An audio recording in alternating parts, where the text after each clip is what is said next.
Thank you. Thank you.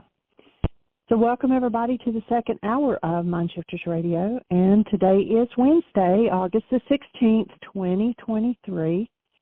And their call-in number is 563-999-3581 and press 1. And that puts you into queue to talk to us. And we would love to hear your comments and questions because that makes this your show. And we are so glad to be back live again.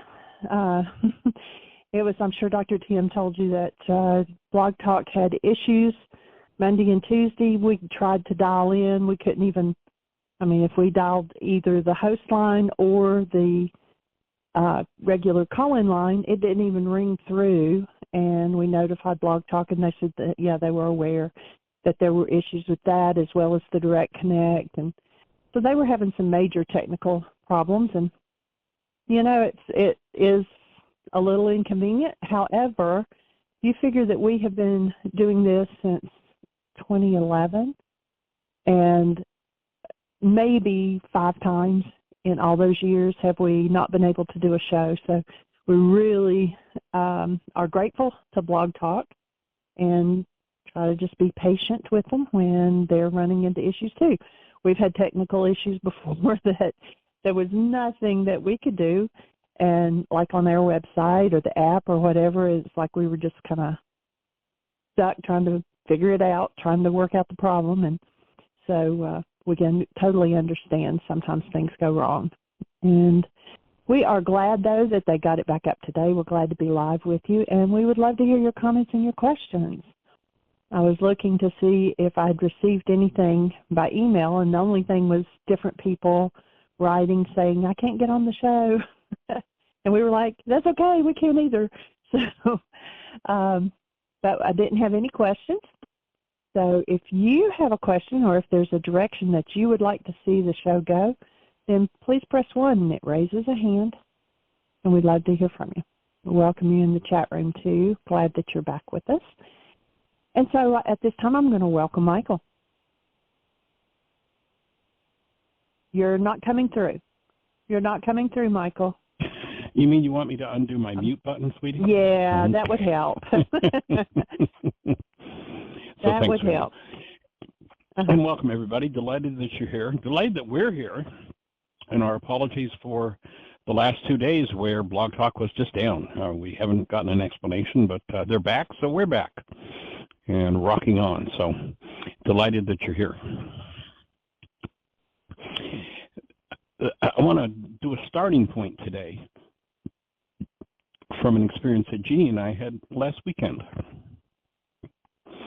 And one of the things when we travel, and we would do this, at least once a week, sometimes we'd do a double header, was our intermission time was movies.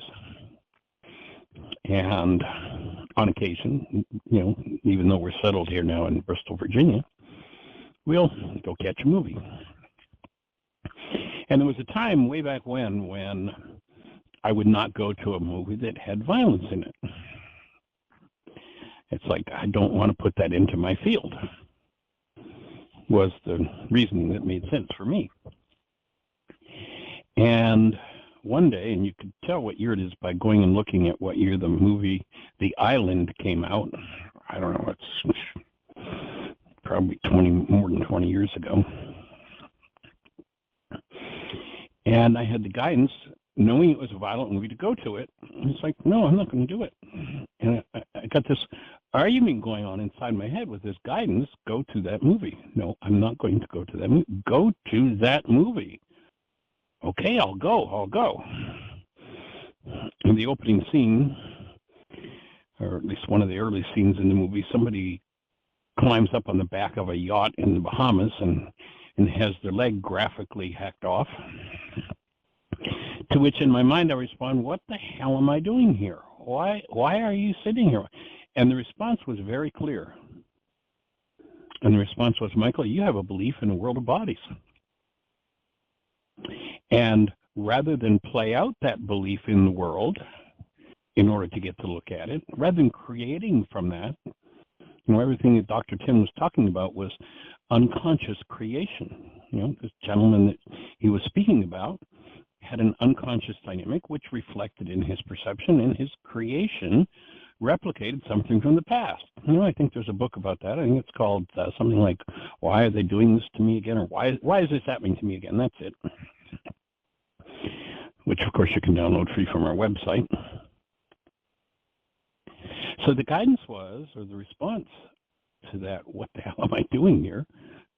And that's what I said in my mind, was you have a belief in the world of bodies, and you can go out and create it in your life, or you can sit here and breathe and do your work, do some forgiveness around that. So I experienced some very powerful benefit out of that, and so since then, I oftentimes will go to violent movies. And Jeanie and I, in the evenings, we often watch a movie in our room before we go to sleep, and at the end of the movie, we'll often turn to each other and say, "Okay, so let's just ask Brooke that whatever was resonated by that garbage that went on in that movie, that anything that's moving in us, that it be lifted, that it be forgiven, that we be shown in dreams, in sleep, or in conscious awareness what it is we need to deal with." So there was a new film out, and something I read said that it was somewhat based on a true story. After seeing it, I think there certainly wasn't much of it based on a true story, but it was called The Last Voyage of the Demeter. And the Demeter was a ship back in, I don't know, what, 1600s, whatever time period it was, that factually existed apparently, and was sailing from Romania to England. And there were 6 boxes that were loaded on the ship anonymously, and nobody knew what was in them. Well, it turned out, of course, it's Dracula and the whole, Dracula's taking people out on the ship, the whole scenario. But the gift I got from this particular pretty violent movie, and I'm not even sure why it came together, based on what, but it was just like a bingo for me, that one of the greatest atrocities done to us as human beings down through the ages is that we were told that love, the creator, created a hell to torture humans. Or some variation on the theme of those words. Some people say, well, it wasn't his fault. Yeah, he created it, but he doesn't send anybody there at your own accident. There's a whole story around that. It's the biggest lie that's ever been told. And that lie has given people permission for centuries to abuse themselves, to abuse others, literally to create hells. And if you want to witness that, just take me in front of the preacher who believes that that is literal scripture, and let me say that to him. And you know what he's going to do? He's going to tell me I'm going to go to hell. What he created. Because love is not capable of such a thing. In fact, in Aramaic, the original definition of hell was to be separated from the love of God, the presence of active love. And there's kind of an oxymoron there, because God and love are the same word.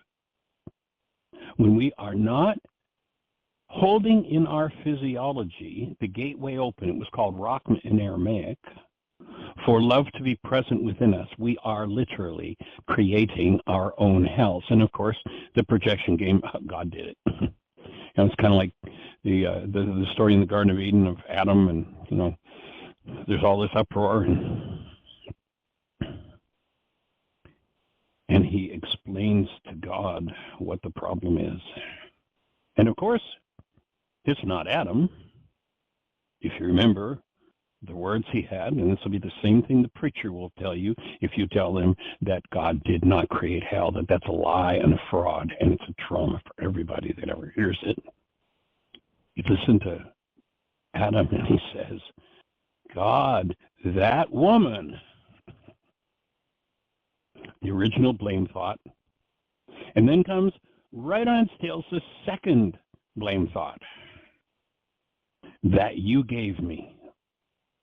So now Adam's innocent, and he's got God and the woman to blame. In our culture, by the age of 4, virtually everyone is a card-carrying member in the one world religion, universal religion of blame. What's going on inside of me is somebody else's fault. Tim just did a beautiful job of explaining what happens when we live in that game. What happens to our perception, what happens to our creative process, and what happens in our relationships. So, and then another insanity was placed upon us, and ultimately we need to be responsible for accepting it. And that insanity, because you can't have an accurate definition of love as God, and that you're made in the image and likeness of love, and therefore you are made of love, you can't have that and buy into the garbage that's being sold by so much of the world. These are all energetic patterns to be forgiven. And what happens once they knock out of us the awareness of ourselves as love? Once we fall into the pattern, you look at the child and you look at how many times they come back with their arms open, come back with their arms open, come back, smack in the face, back with their arms open, smack in the face, back. How many times do you have to pound hate into a child's mind to make them into someone who hates, and their language is virtually all based in hate? How many times do you have to do that to a child? When the awareness of ourselves as love is knocked out of us, then our gods, that is, generally speaking, our parents, pushed us out in the world and said, go find somebody to love. Or go find somebody to love you.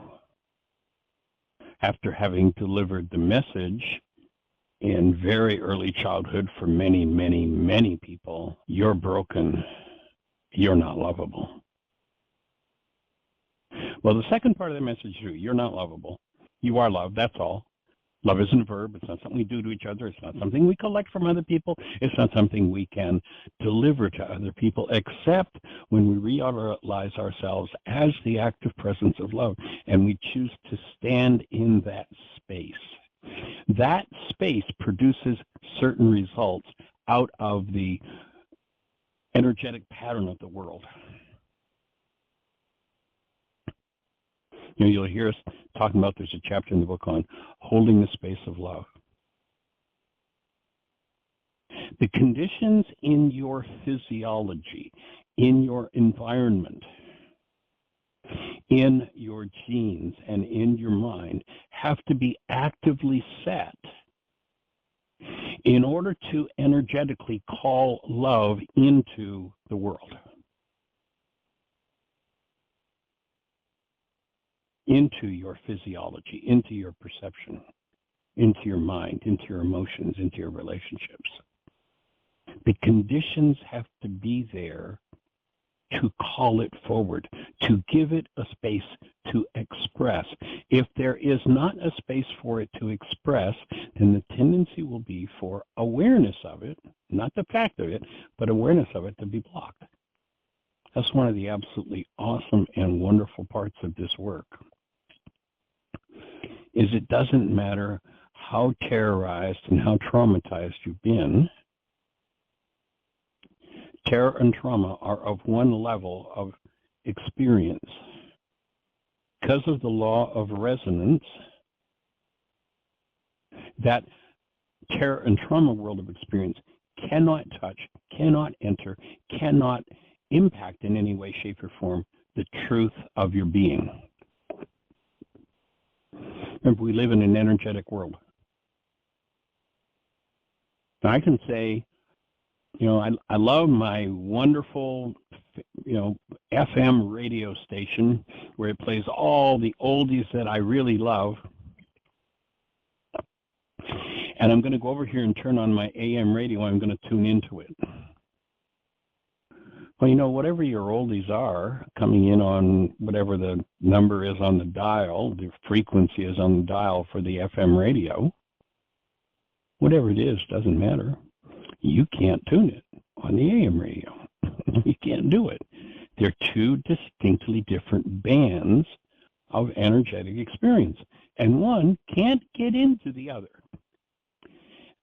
Again, that's one of the most beautiful parts of this work, is no matter how much you have been traumatized, no matter how much you have traumatized others, no matter how degrading, painful, traumatic your life has been, the truth of you still exists, shiny and new and untouched by the non-human experience. Your mind is touched, your genes are touched, your perception is touched, but you can't be. The energy of that can't get into the created essence of love that you are any more than the FM signal can get into the AM radio. And so when you choose to clear out the drama, the trauma, whatever it's been,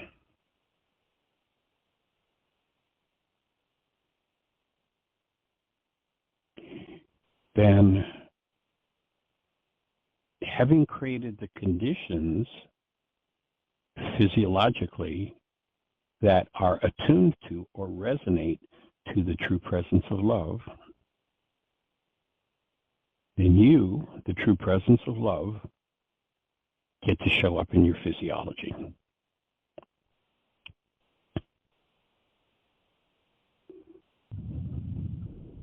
A few years ago, we had a gentleman in Heartland who had started doing this work 8 or 10 years earlier. He came and spent 2 years on the support team at Heartland.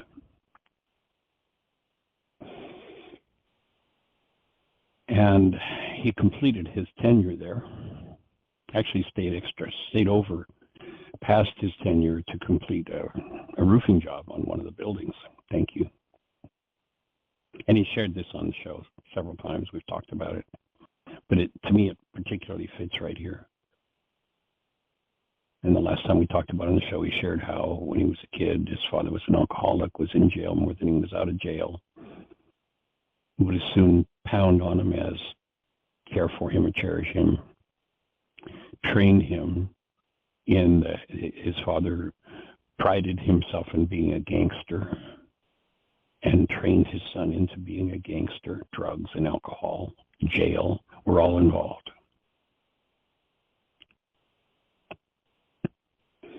And the day he completed his 2 years at Heartland, it was a 2-day drive back to where he lived, so he had a hotel. And he called into the radio show from the hotel the next day. And he shared with us that for the first time in his life, and this is a man who at this point is in his probably early 50s. I mean, if anybody's been in hell to hear this man tell the story, he's lived hell for over half a century.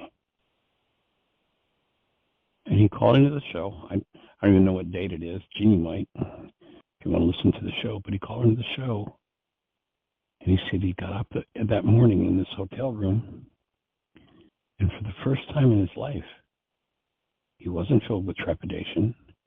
He wasn't filled with terror. He wasn't filled with trauma.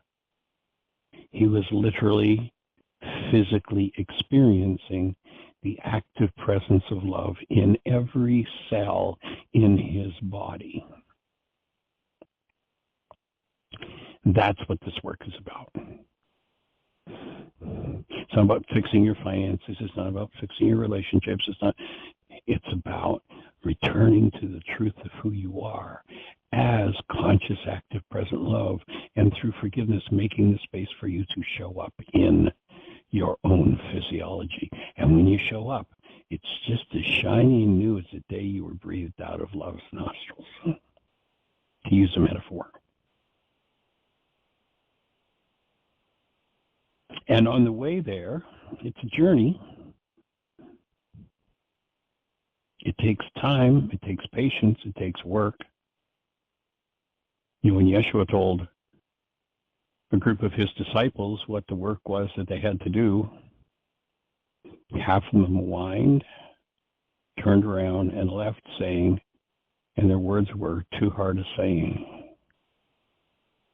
It's like, that's too difficult. And in essence, what he said was, you're going to have to face the very capacity to generate from within you any form of hostility or fear and remove that capacity.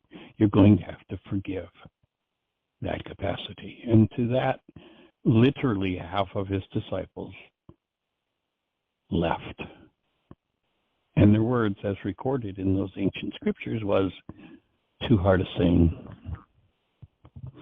It was such a dramatic event that what the scriptures record is at that point, as they left,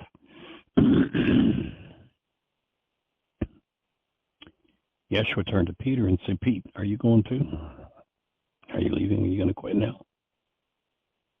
And I watch people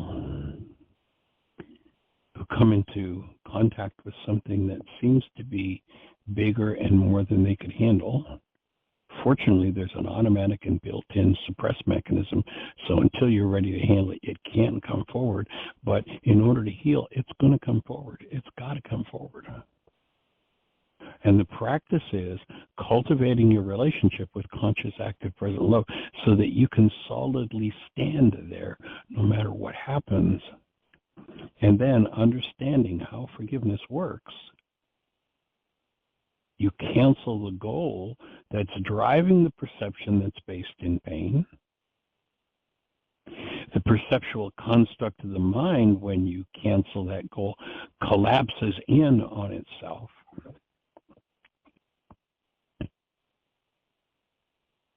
And the pattern of trauma is removed, transmuted, maybe is a more correct word. And you're free from it. And because none of it, no matter how terrible, disorienting, disgusting it was, none of it ever touched you, the true you. It's just kind of like, the clouds block out the sun. The hostility and fear can block out the truth. But the clouds don't touch the sun. No matter how dark the sky is, no matter how it seems like for days we haven't seen the sun must be gone. No. No matter how dark the clouds got, the sun wasn't touched. And when the clouds cleared away, the light returned.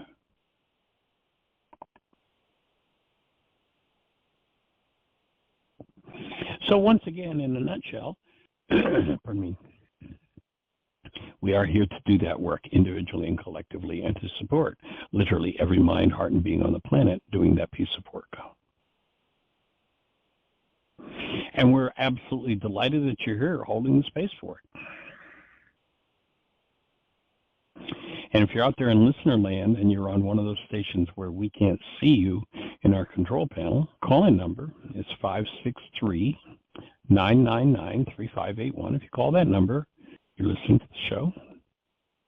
And then if you push 1, that'll raise a hand in the control panel, and Jeanie will know that you want to talk to us. And we have 2 hands up. Awesome. Let's say hello. The first one is Roma, and I'm glad you put your hand up, Roma. Several people have been texting us and asking us, and we said, yes, we had talked to you, and at the time we talked to you, you were okay. We're hoping that you still are okay. Roma's in Maui, for those who don't know. Welcome, Roma. Thank you.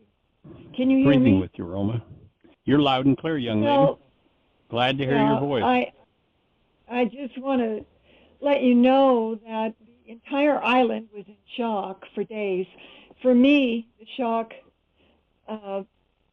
pinnacled on Sunday, and then on Monday and Tuesday, it started to dissipate. So, and I feel normal.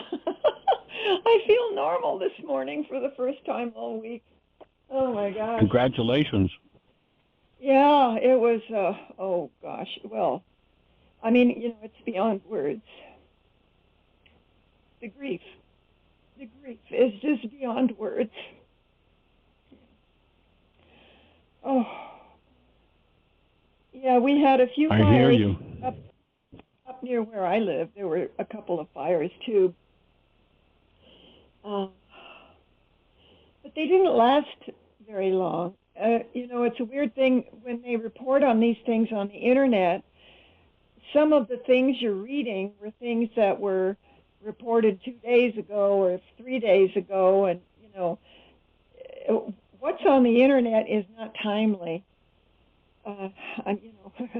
Fire is a very timely thing. Right. So, yeah, I drove. There were 2 locations up country here that had scorched tree trunks. Yeah, just watching it from here was really just so heavy. I know we watched a report from the head of FEMA. I understand that the federal government got in there pretty fast, and the head of FEMA was saying that these fires, the conditions were so dry that it would literally travel the length of a football field in 20 seconds. And that's why it was so deadly. And it's just like, I can hardly fathom that. 20 seconds for these flames to travel the length of a football field. We were having extreme wind before the fires were, before the fires happened, we were already having extreme wind from anywhere from 65 to 80 miles an hour. So the fires somehow got started during that windstorm. Lahaina was Lahaina was the heart of Maui for sure, and maybe the heart of the whole Hawaiian island chain, because the ali'i, the Hawaiian royalty, that's where they lived. There was I wouldn't call it a castle exactly, but there was a house, a 3-story building that they had lived in, and of course that's gone. Everything's gone. Oh God! And it's so dismaying to get on the internet and hear all these weird, people's weird ideas about how this and that happened, and they're all pretty negative. It's really sad to see.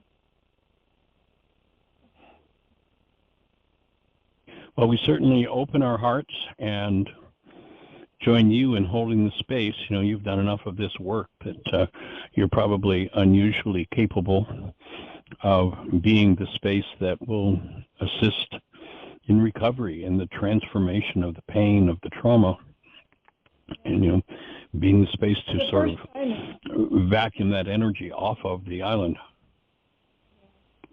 Well, that's one of the first things I do is reach for a worksheet, and for the first time in all these years, I've been doing worksheets for.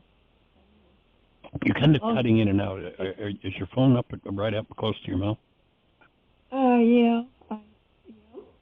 It's I pulled out a worksheet and tried to do it, and for the first time all these years, I couldn't get through it. So I just set it aside. You just have to take things as they are and do the best you can and keep on keeping on. That would certainly be the place to breathe.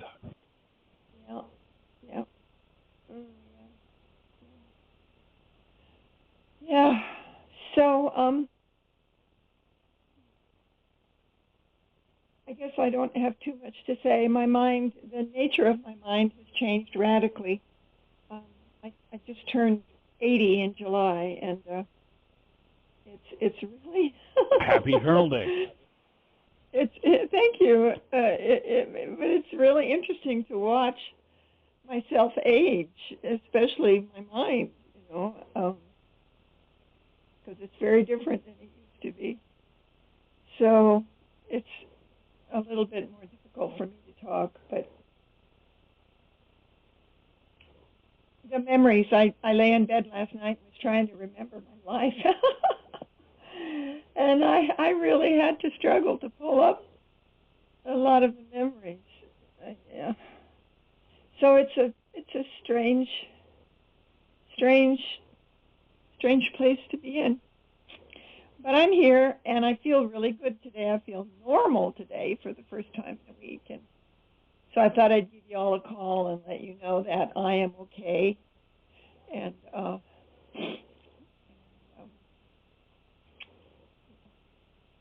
but we're going to be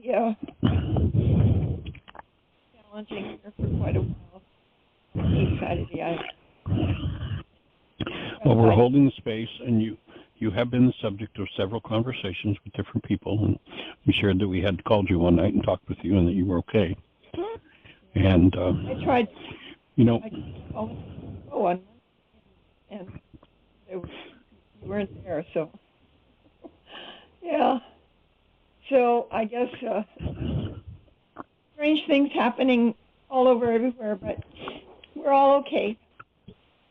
Well, those of us who are okay, and those who are gone, and they're okay too, I guess. And they're probably just fine too. Yeah. Right. Yeah. So I'll just throw a thought in there as you talk about being 80 and memories and such. And one of the things the Course in Miracles talks about is that memory, being a part of perception, is a skill we made up to block the actuality of the creation.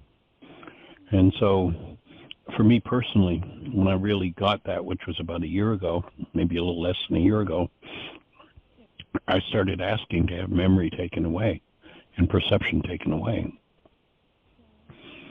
And so perhaps it's not something to lament, but something to celebrate, because it's no longer in the way of the active presence of love giving you whatever information you need at any moment in time. Well, that's what I witness being here now pretty much all the time. Just a complete presence. Sweet. Yeah, I witness that all the time. Yeah, there we go. Awesome. Well, know that we're holding the space with you. All right. Thank you, and God bless everyone, and all of you who have been praying. Thank you all so much. I really appreciate it. I'll just speak on behalf of we all. So thank you very much. And Tiny Tim too.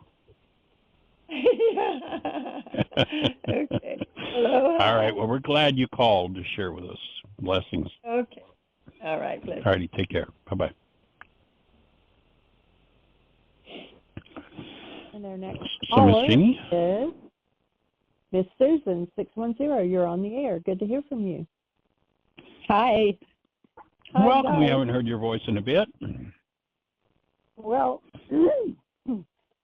I was amazed about the blog talk. I'm glad you're back on. I love seeing your pictures on Facebook, Jeanie. All the beautiful garden stuff you're doing. Amazing. Yeah. It's been fun. It is fun. I'm glad you said it looks like a lot of work.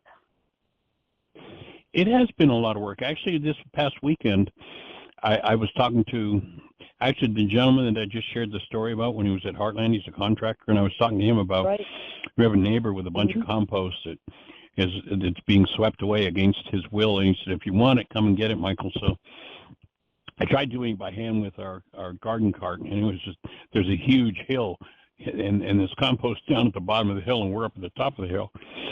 It was just too much, and so when I talked to Terry, this contractor, he said, well, there's a thing called a concrete hauler.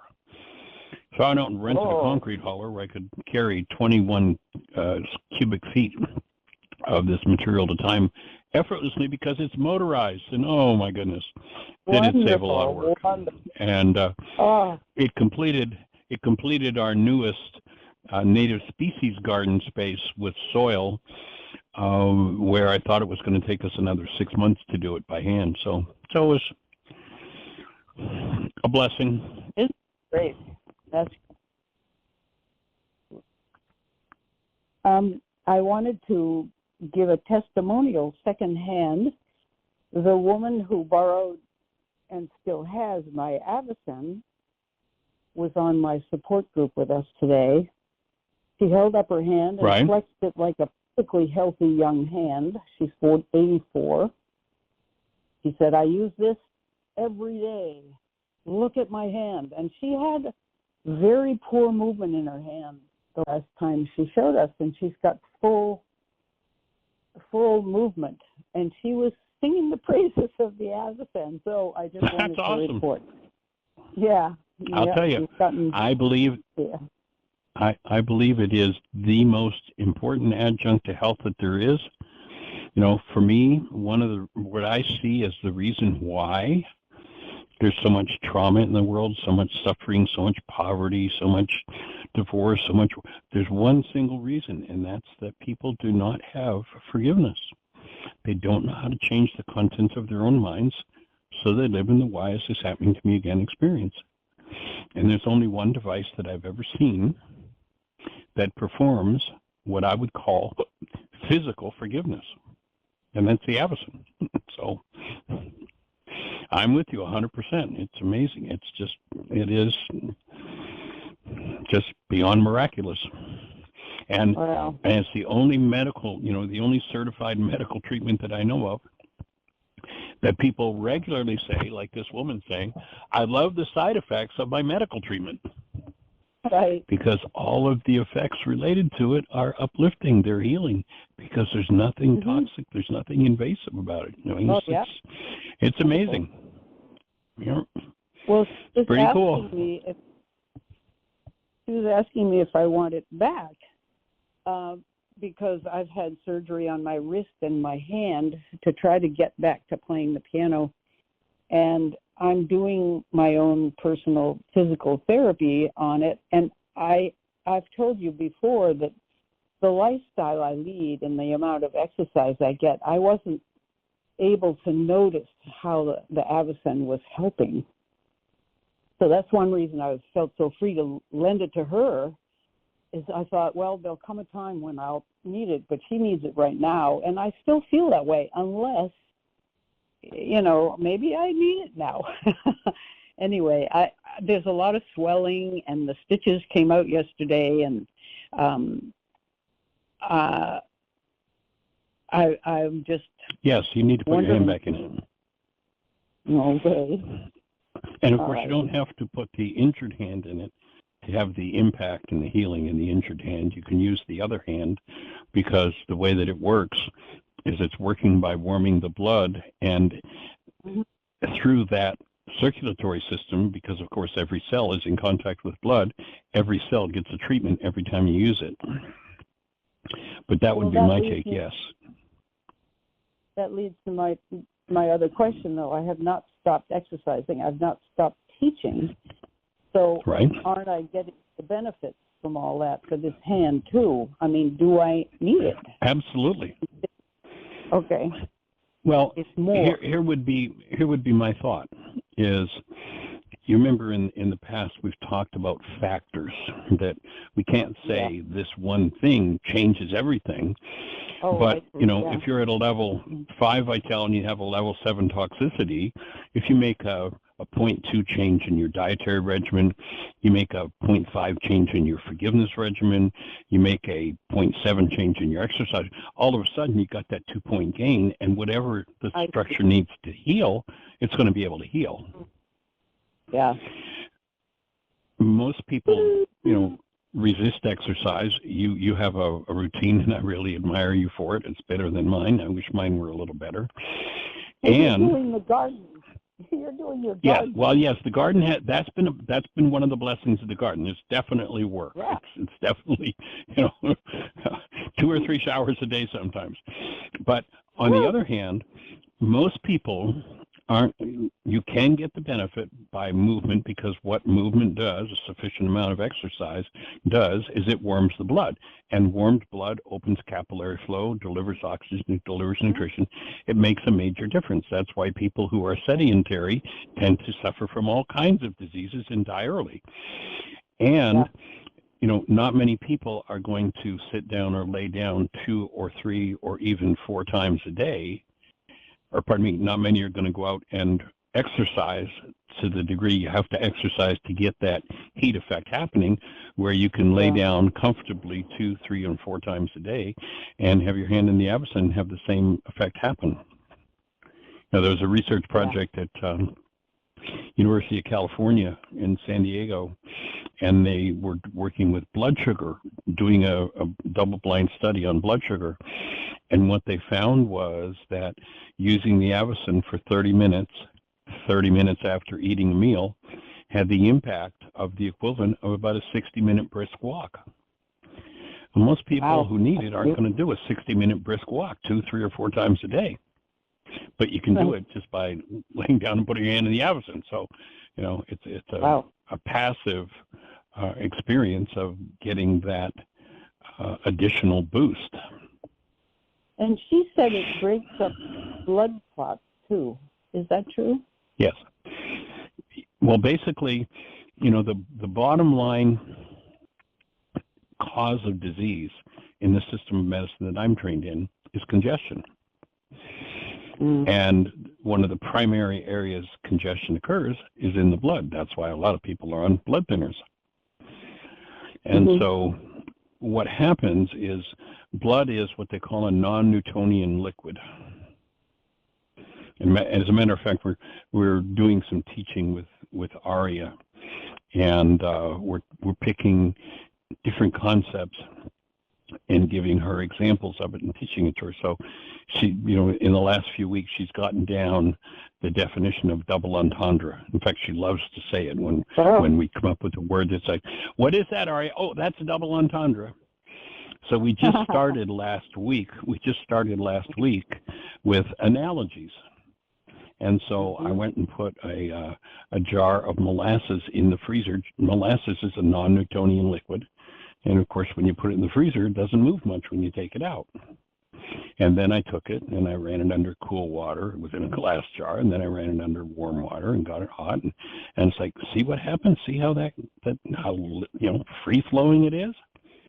So now what are we trying? What are we developing this analogy for, Aria? And I went up and said, put your hand in the avocen. What do you feel? Heat. What's the heat doing? It's warming your blood. What happens when you warm the blood? Well, it's a non-Newtonian liquid like molasses. It gets thinner. It flows more easily. It means the whole system works better. So we just did the analogy idea with her and used that one as an analogy, and that's exactly what happens. Is the warmed blood thins, as any non-Newtonian liquid does, which means it gets into tighter spaces and it flows more easily, which also means the tendency is the heart doesn't have to pump as hard because it doesn't need the same amount of pressure to get it moving. And then once it clears out the congestion, then even less pressure is needed because that which was restricting the flow has now cleaned out of the arteries, out of the veins, out of the capillaries, which can be as small as 1/100th the thickness of a hair. Well, that would mean that your blood pressure might go down too then. Yes. Yes, many people experience a drop in blood pressure when they use it. That's interesting.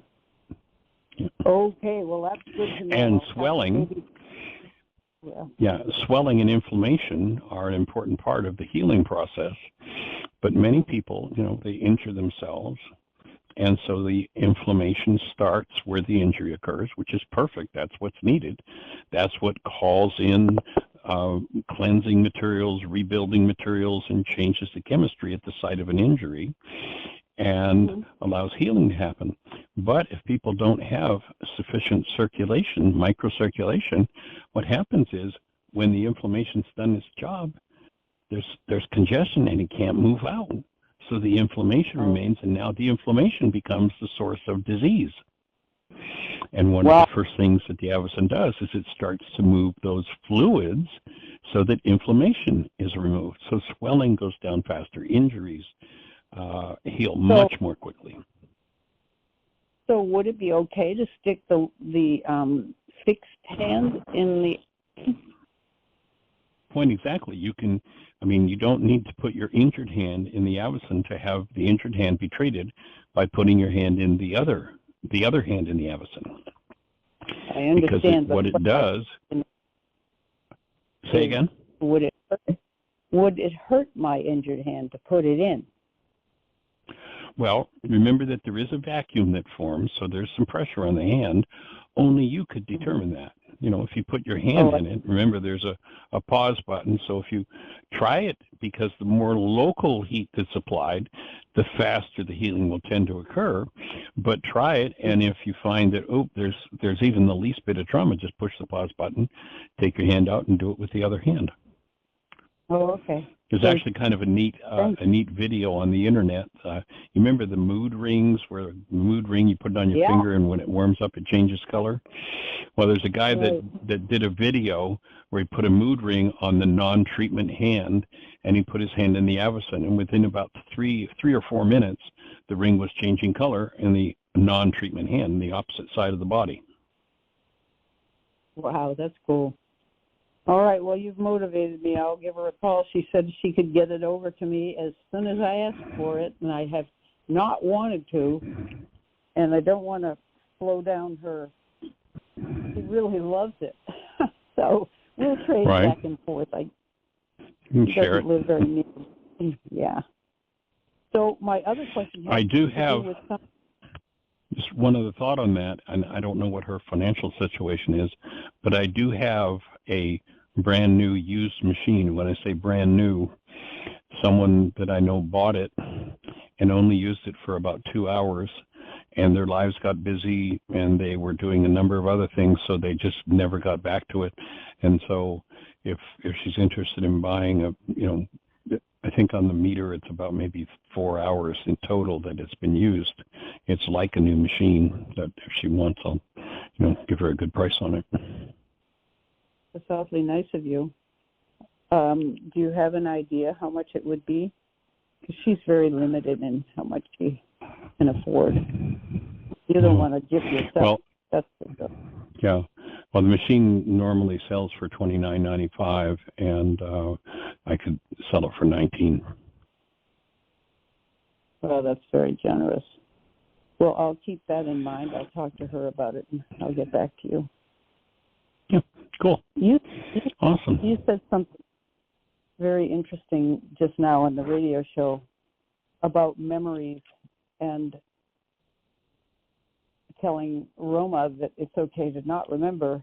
And I've brought this up months and months ago about the fact that I have boxes and boxes full of journals with artwork and all kinds of journals from all of my life, starting in college. I burned the ones before that in a moment of self-hatred and so forth. But I have all these, and Tim and I are thinning out our belongings and so forth, and I have been reluctant to get rid of them. But I love the idea. At least I like the artwork and might like to keep that. But even that, who needs it? There are all kinds of drawings and doodles and things, and paintings and everything, all in these art books and notebooks. But I'd love to have permission to forget my life. I keep thinking I ought to read so much. I've done so much, and we've been through so much, and I think, but I don't want to read them now. Will I ever want to read them? And will anybody else want to read them? Certainly, most likely not. So, anyway, this is food for thought. Well, one of the things that I share with people when they start doing worksheets is that they should get a 3-ring punch and put them in a binder and keep them and revisit them on a regular basis, because a piece of work that somebody does today, a year from now, will be a whole different piece of work. Exactly the same worksheet will create a different level of healing in the same worksheet 5 years from now. So being able to review it, and I would think if there were, particularly if there were any dark periods of your life, it might be useful to go through those things and just see if there's anything left to be resonated and cleaned out so that you're lifting the load from within. Yeah. Well, that's a very interesting thought. A week ago or so, I asked Dr. Tim whether there are issues that you never really get past, and he said in his training they were told that you'll find your core issue, one or two, and these will be with you right up to the grave, and you will work on them, you will free yourself from many aspects, but basically they stay with you. And I was thinking, well, what's my core thing? And I found out what it was, and these past 3 weeks have been really hard and good because I came right nose to nose with them. Awesome. And all the shame and the embarrassment and the self-beating up, the whole picture has been out there. And I really think I don't need to go into those journals to find that, because that's been underneath every trigger, every event. Everything in your life. Yep. Everything boils down to something. Yeah, I bet you do. You were saying you've learned more. I feel as if I've learned so much, and I'm walking around feeling freer and more loving and more centered and loving my life, and also just plain hurt as I work my way through this, and I'm not out yet, but it almost. Well, that's the self that Yeshua said has to die. Well, and I would agree. Yeah. Say it again. What? Oh, that's okay. I would agree with psychology's misaligned perception that those things go to you with the grave. They go to you with the grave if you don't have forgiveness. Without the ability to go into the depths of the unconscious, access the core energies of hurt and trauma, which are in many cases generations and generations and generations ago. If I can't access those, of course, they go to the grave with me. And I personally, having spent over a half a century looking at everything I could find, from the medical, the scientific, the psychiatric, the theological, and there's not one place that I can point to tool of forgiveness is functional, usable, or understood. Wait a minute, you lost me. There's no place aside from Yeshua in the first century and coming to an understanding of what it meant from there. It doesn't exist anywhere on the planet that I know of. So I can understand why, most professions would say, yeah, well, it goes to the grave with you. But I don't believe that's accurate. Whoa. Well, I would say it's accurate only because I haven't reached the end of it. But what you say you're in process, like us all. Yeah. And to me, the deeper and deeper you do your work, the farther and farther from the grave you get as well. Until you eradicate the grave. Once again, what are we working through? The realities of the minds of men, of course, men and women. And if you look back where they understood how this all came together and what the solution was, they said, with man, and again, generically, we could say men and women, with man, death began. Yeah. We were never created to die. We introduced an energetic pattern that made the continued existence of this integrated energy field that is so magnificent. We put into it energy patterns that cause it to dissolve, to decay, and to pass away. And that's a habit of mind in the minds of men. And if those ancient teachings are correct, and I believe they're, from a physics point of view, where I'm looking from a physician's point of view, where I'm looking from, it's absolutely true. We made the process up, and we can give the process up. Now, you start looking at the number of people in just 30 generations in your bloodline, and that's 1.6 billion.